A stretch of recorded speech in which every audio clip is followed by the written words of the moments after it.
What you're about to see happened 3 weeks ago. We still haven't processed it. My hands are shaking as I edit this footage. If you're watching alone at night, don't. Turn on every light. Trust me, I'm Jake, and this is the most terrifying 48 hours of my life.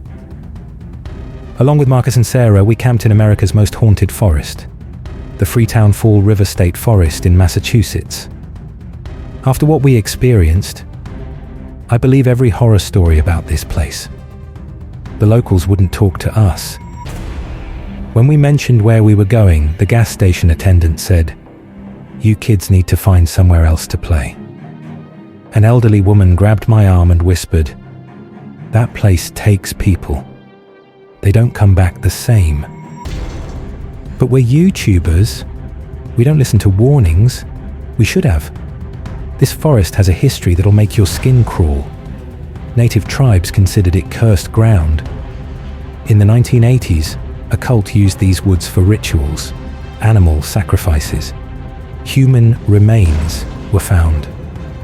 Most cult members were never found, and some say they never left. As we drove deeper, our phones lost signal. Our GPS started glitching, telling us to turn around. Sarah joked that even technology didn't want us there. We set up camp at 6 p.m. In Freetown Forest, darkness comes early. By 7 p.m., we could barely see our hands. Marcus was starting a fire when we heard it. A low humming from the trees themselves, like they were singing. Sarah caught it on audio. When we played it back, there were whispers. "Leave. Now. While you can." At 11 p.m., our fire died. Not from wind. It just died, like something breathed it out. Every match we struck went out instantly. 20 matches. Then we saw the lights. Blue-white orbs dancing between trees like they were alive. Marcus filmed them. In the footage, we saw human-shaped shadows moving behind the lights, watching us. At 2:17 a.m., Sarah screamed. Something had touched her tent from the inside.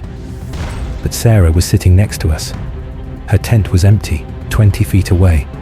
Something inside was scratching, trying to get out, or get us to come closer.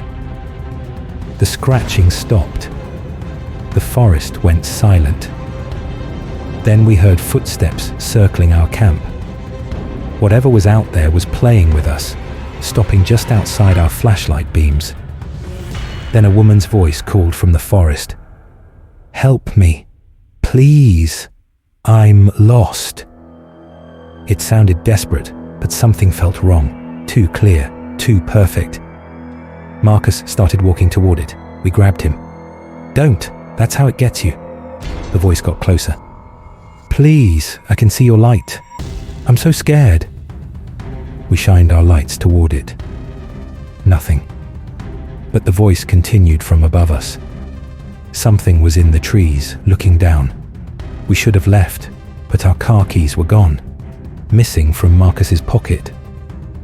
Sarah found them hanging 20 feet up in a tree. No way to reach them. We were trapped. The second night was worse. At sunset, we heard children laughing. We followed the sound to a clearing with an old oak tree. Carved into its bark were names and dates. Tommy Morrison, 1987. Lisa Chen, 1994. David Walker, 2003. Some dates were recent. At the tree's base were children's toys arranged in a perfect circle. The smell was sweet and sickly. We ran back to camp, but we were lost. The forest had changed. When we finally found our tents, everything was positioned differently. Someone had been there. On our final night, we stayed awake, sitting back to back. At 3 a.m., Sarah whispered, "Do you see that?" A figure stood at our camp's edge, tall, impossibly thin.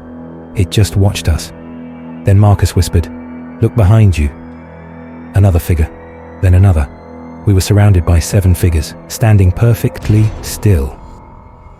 I don't remember what happened next. We passed out from fear. When we woke, The figures were gone, but carved into the tree next to our camp were 3 names: Jake, Marcus, Sarah, and yesterday's date. We found our keys in the car, ignition, engine running, like something wanted us gone. 3 weeks later, I'm still having nightmares. Sarah won't sleep alone. Marcus moved back with his parents. I check my locks 3 times every night. If you're ever driving through Massachusetts and see signs for Freetown, keep driving. Some places are meant to stay haunted. Oh, and one more thing. When we reviewed our footage, in every single frame, there are always 4 shadows. We were 3, but there are always 4. Sweet dreams.